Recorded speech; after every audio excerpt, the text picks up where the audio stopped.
Hey, I'd like to welcome you to another episode of Mission Matters. My name is Adam Torres, and if you'd like to apply to be a guest on the show, just head on over to missionmatters.com and click on Be Our Guest to apply. All right, so this episode right here is a year and a half in the making. I have Ed Hetherington on the show, and I'm proud to announce that we recently released our 11th edition of Mission Matters, Volume 11. It seems like just the other day we were on Volume 1 or Volume 0 for that matter. First off, Ed, congrats and welcome back to the show. So good to see you. Good to see you. Glad to be with you. All right, so you got the book over there. Hold it up, man. Come on, we gotta. How do you feel? Brand new author in our best-selling Mission Matters book series. How do you feel? Actually, I'm very pleased with the way it came out. It was an interesting experience, and it's something I probably want to do more of. It's awesome. Well, we're definitely going to do a deep dive into your chapter, your writing, and your work, of course. And for the new listeners that maybe didn't catch some of our previous work together, we'll get into your backstory as well. But to get us started, we'll start this episode the way that we start them all, with what we like to call our Mission Matters Minute. So, Ed, at Mission Matters, our aim and our goal is to amplify stories for entrepreneurs, executives, and experts. That's what we do. Ed, what mission matters to you? Well, I think it's similar. I've been in the industry 51 years, and over those 51 years, there's been a lot of change, especially in the last 20 years. Change is happening at such a rapid pace. So I really enjoy comparing to what it was in 1973 as compared to what it is in 2025, and sharing some of those experiences with people that are really just starting their career, in the last 5 or even 10 years. Yeah. It's awesome. Love bringing mission-based individuals on the line to share, why they do what they do, how they're doing it, and really what we can all learn from that so we grow together. So great to have you back on. And for everybody watching that hasn't picked up a copy of the book yet, Ed's actually in 2 different chapters. So we got a bunch to talk about here today. Ed, I want to start with your chapter first off. So make sure I get it right. So when presented with an opportunity, remember the 360 review. Lots of things you could have written about, like talk a little bit more about why you chose this angle. Well, I use 360 review quite a bit when discussing almost anything in business and even in personal life. I kind of related to, if you remember in old World War II movies, when you see submariners looking at a screen, a sonar screen, and you see the blip going around the circle, looking for targets in front and side and in the back. And so, one of the things I, talk about a lot is doing a 360 because, as you look at any opportunity, as you look at any problem, you want to make sure you're looking at it from all different angles, so what's in front of you, what's on the side of you, what's behind you. Yeah. So without doing the 360, I think you miss a lot. And sometimes, people just get look at the opportunity for the opportunity's sake, and don't really evaluate the risk or the assets that might be needed to deliver on the opportunity. And so it's really just saying, be complete, do the complete due diligence. The next thing I usually say is make sure you ask that next question. And by that, I mean, that next question is usually the question sometimes you don't want to ask because you think it might be the negative that you don't really want. But it's better to ask that next question early on in any process because that will help you make the true evaluation. So, the 360 is an important part of the way I look at things, especially in the business world. Yeah. Take me through like, okay, so I'm watching this podcast for the first time. I'm learning this concept and I'm like, and obviously I want everybody to pick up a copy of the book. We'll have a link in the show notes so you can do that. But take me through what this could look like. And it doesn't have to be a real world example, or it could be, or fictitious, whatever. But like, take me through an example of this is the first time I'm getting introduced to this concept. Now, where do I start? Well, the first thing is, you evaluate the opportunity. And so, you put down the things that you hope to gain if you proceed with this. But then, you got to look at, okay, what's the risk from stopping me for that opportunity to become a reality? And so, you ask questions like, is this scalable? Is it something that's more of a one-time event, or is this something that's repeatable? So, it's really coming up with a laundry list of questions and approaching it not only from the sales angle, but from an operations angle, from a credit risk angle, from a cost of capital angle. Yeah. So it's really making sure you're asking, the questions that will get you to the right answer. And sometimes the answer is not what you hoped it to be. Yeah. Because it could mean, that you pass on that opportunity, or after the further evaluation, that opportunity really wasn't as good as you thought it would be, or at least the risk outweigh the rewards. It's really, it's really a due diligence model, but it's really forcing you to understand what you're getting into, why you're getting into it, maybe even having some stage gates to prove out some of the concepts. But it's the complete due diligence, which I think is very important. And my business revolves around credit and risk. So I don't want to say it's more important, because I think it's important for everybody. But it's a prime importance when you're dealing with credit risk.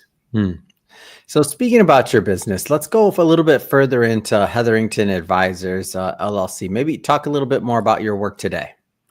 Yeah, so today, I technically retired a few years ago, and found out pretty busy for retiring, man.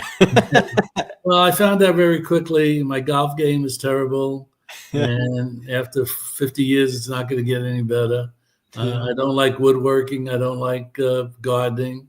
So I went back to what I like to do, which is planning and the leasing and financing business, and really just concentrated on strategy, and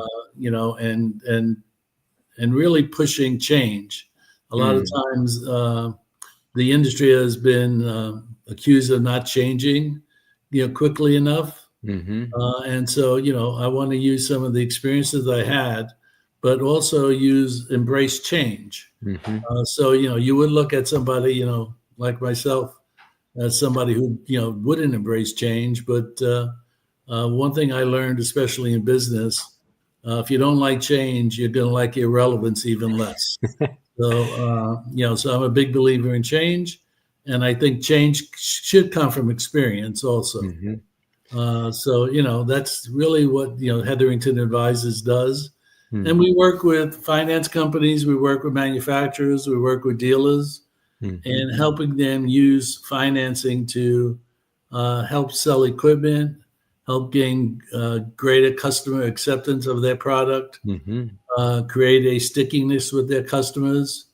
And really it comes down to what we call selling payment and not price as being the key principle of using financing to help sell equipment.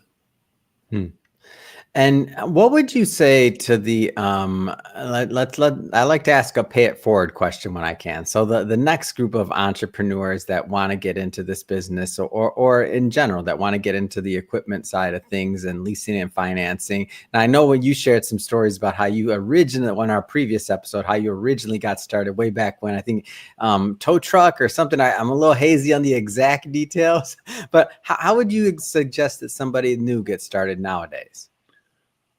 Well, it's different because, 51 years ago, you typically started in collections, and you really learned the business from collection. Then you might go into credit, where you're actually approving deals, get some operational experience, and then possibly at that point, after 3 to 5 years, you would start to make some decisions, what you wanted your permanent track to be, whether it be operations, sales, marketing.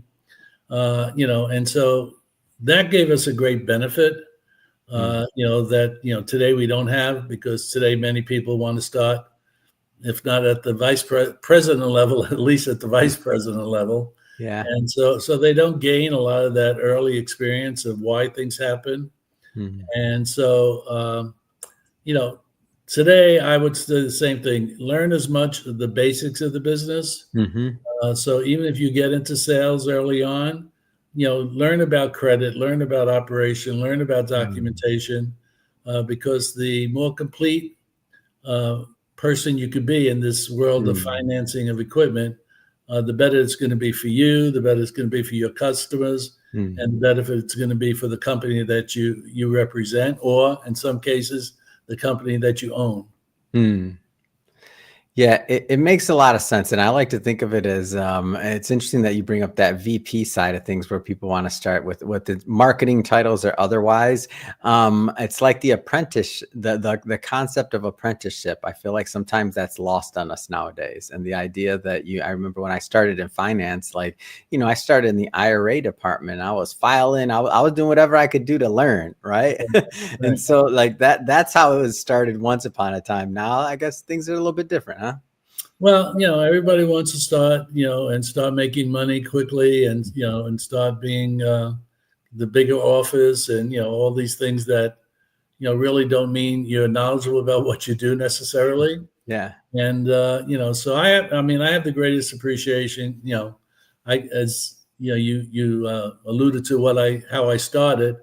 And it wasn't tow trucks; it was actually repossessing cars. That's what it was, repo. Okay, yeah, I missed it. I thought I had the picture of somebody's car getting taken or something getting taken, but I made that up. Go ahead. And occasionally we did use a tow truck. So I guess there we go. I guess your memory is pretty good, but more often than not we didn't. But in any event, that's kind of how I got started, and and then made a career out of it. That was more consumer lending. Well, mostly my career, has been commercial lending. But to be honest with you, strangely enough, now in my consulting, I'm doing, quite a bit with consumer lending. So it comes back sometimes. Yeah. That's interesting. I want to spend some of the time that we have left here talking about the other chapter that you wrote. So I know as a consultant, you work with multiple companies, and one of them that I've gotten to know would be Brad Kistler and VanCap. So and this is a chapter that was co-authored between yourself and Brad, and it's the birth of VanCap. So maybe give us just a little bit of an overview or a flavor of that. Yeah, so I've been working with Brad for a number of years. Actually, in my prior life, we tried to do some things together. But when I opened up Hetherington Advisors, Brad, wanted to know if there was something we can do together. So I started consulting with him, and he wanted to try to do something totally different, something that's not in the market right now. And there's a lot of different ways, manufacturers and dealers and end users approach financing and leasing. But we wanted to really attack it from what we call captive financing. So captive financing has been around many, many years. The car industry started it, the old GMAC, Ford Motor Credit. When you went into a dealership, they had this financing available through a company-owned finance company. But then, many companies do not have the ability or the resources to in fact, open a separate company, which is financing as opposed to the manufacturing division. So there are programs out there. There are lenders out there that do what you call vendor program agreements, which are captive-like. But what we try to do with Vanguard's VanCap program is to set up a virtual captive that we outsource and manage for a manufacturer. So we're able to, through this virtual captive, to work with a manufacturer and set up a captive finance company, a virtual captive finance company, which gives them most of the benefits of owning a captive without most of the liabilities and risk associated with owning a captive.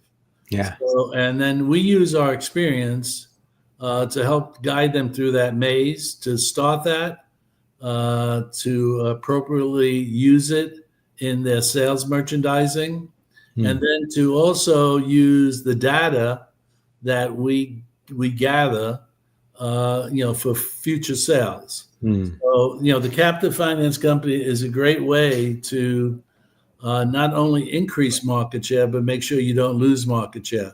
Because if you lose market share here and you increase here, you don't really gain anything. So, you need to retain your present customers as well as add on to customers. And that's how you get market share. And captive financing allows that to be done. It's really going back to what I said a little bit earlier, giving that salesperson who sells equipment a tool which helps them sell payment and not price. It's much easier to say to somebody, you can have this in 48 months for $2,000, or as opposed to give me a check for $75,000 today. So it lets the equipment pay for itself.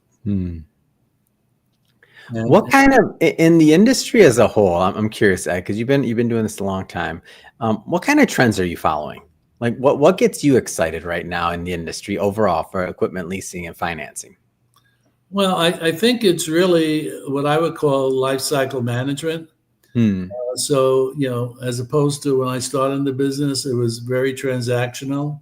Get the deal done, put it away, and that's it. Now, especially over the last 20 years, I've been a big proponent of life cycle management. And so I believe there's two life cycles. Number one, there's the customer life cycle. So if you got a customer today, you finance that customer today, and you kind of think of what's the value of having that customer for the next 20 years. Are they trading in that machine every 3 years? And during those periods, what other sources of revenue do they produce? So in many cases, customers will buy parts from you, services from you, sometimes rentals. So there's other areas of revenue that you have once you gain that customer, when you gain that customer through financing. And then you also gain a lot of knowledge about their credit history and how they pay you. And so that makes the second deal, easier to get done. And so then you could track out the life cycle of the customer and what that value is. And then the secondary life cycle, especially on income producing equipment, is you follow that piece of equipment through its life. And some of the equipment has 2 or 3 lives. They get the original buyer who wanted new equipment, but then let's say in 3 or 4 years, that original customer trades it in because he wants new equipment. But there is somebody out there that really just wants used equipment.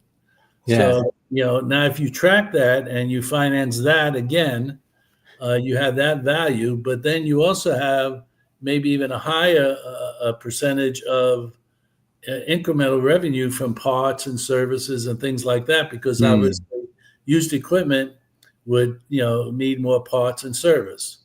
And so now you have another lifetime value on the equipment. So I think, to answer your question, it's less about the transaction and it's more about life cycles. Yeah.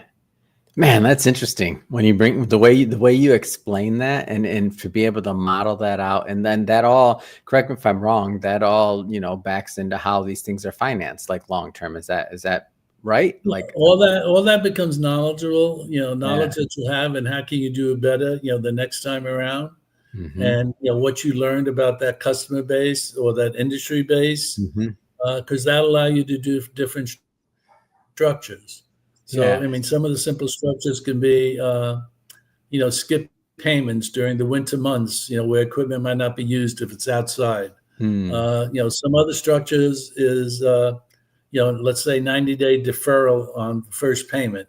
So that allows a customer to gain access to the equipment, actually produce some sort of product, build that product, collect the money from building that product, from creating that product, collecting that money, and then actually having the money before the first payment is due. So the machine pays for itself day one. Wow. So you let's put 90 days before your first payment. That allows for that to happen. So that's that's really where you're showing selling payment, not price. One of the things I say all the time is selling equipment is hard and buying equipment is hard. Yeah, I've heard you say that. But financing and selling payment, not price, makes it easier both on the selling side and on the buying side. Yeah. So that's the connectivity you're looking into, and then that creates the life cycle management. Once you help the end user with that solution. Ed, this has been a lot of fun, man, having you back on the show. I'm thrilled to have you in the book. I know we're planning some book launches, some book signing parties, and some other release activities. So I'm glad to reconnect with you. I know last time we saw each other was in Florida for the AED conference, if I'm not mistaken, and looking forward to reconnecting. And I was talking to Brad. I'm like, man, when are we going to throw some book launch parties, have some fun with this new book, take it out for a test drive? Come on. So more coming there. If somebody's watching or listening to this, and if they want to learn more about Hetherington Advisors, how do they do that? www.hetheringtonadvisors.com. There's all my contact information, and we'd love to talk to you about whether you're a manufacturer, whether you're a dealer, or even an end user. Talk to you about financing.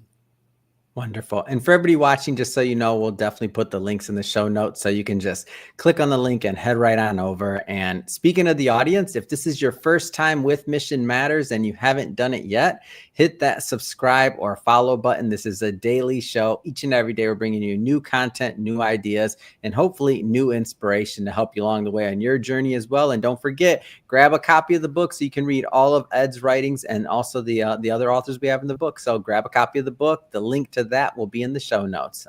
Ed, thanks again for coming on. Thank you.